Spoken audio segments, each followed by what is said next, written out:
Patuloy pa rin ang agawan sa pagkaalkalde sa lungsod ng Makati City. Kanina, pinirmahan ni Makati Acting Mayor Romulo Kid Peña ang kauna-unahan niyang memorandum na nag-aabiso sa mga opisyal ng City Hall na siya ang dapat kilalaning mayor ng lungsod. Pero ang kampo ni Junjun Binay balak sang ireklamo ng usurpation of authority.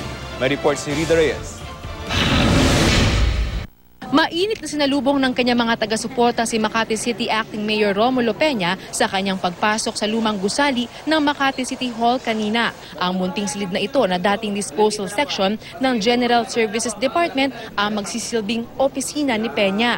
Kanina, pinirmahan ni Peña ang kauna-unahan niyang memo kung saan iginiit niya ang kanyang pagiging acting mayor sang-ayon sa basbas ng DILG, Office of the Ombudsman at Department of Justice.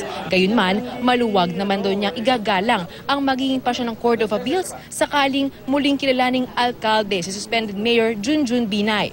Ako po hindi kapit na kapit dito sa posisyon na to.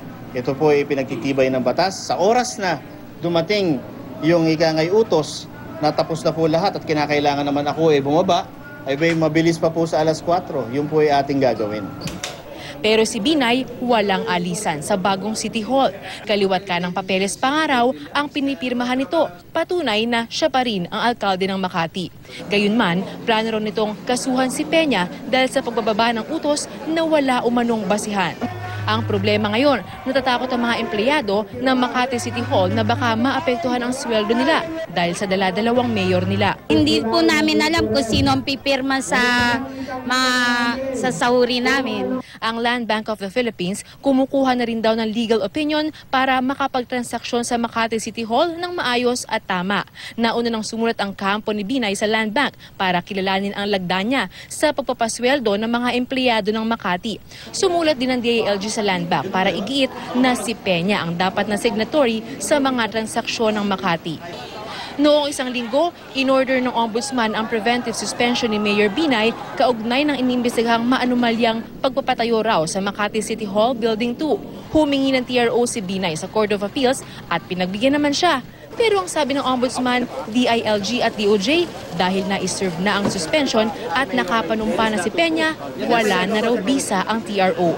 Bagay na kinundi na ni Vice President Jejo Marbinay. Two departments in the executive branch and the Ombudsman as well, in a stubborn display of political arrogance, are basically ignoring the lawful court order. Patuloy na kinukunan ng GMA News ng pahayag si Ombudsman Conchita Carpio Morales. Inutusan na ng Court of Appeals ang DILG at si Morales na sagutin ang petition for contempt na inihain ni Binay.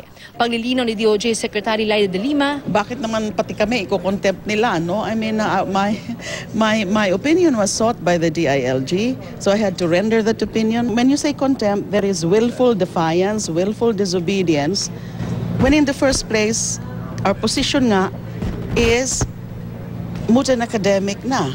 Mas maayos man ang sitwasyon ngayon sa paligid ng Makati City Hall, bantay sarado pa rin ito ng mga pulis. Mahirap naman na walang police presence, then something would happen. So we are just ensuring the peace and order situation here in the area. Rida Reyes, GMA News.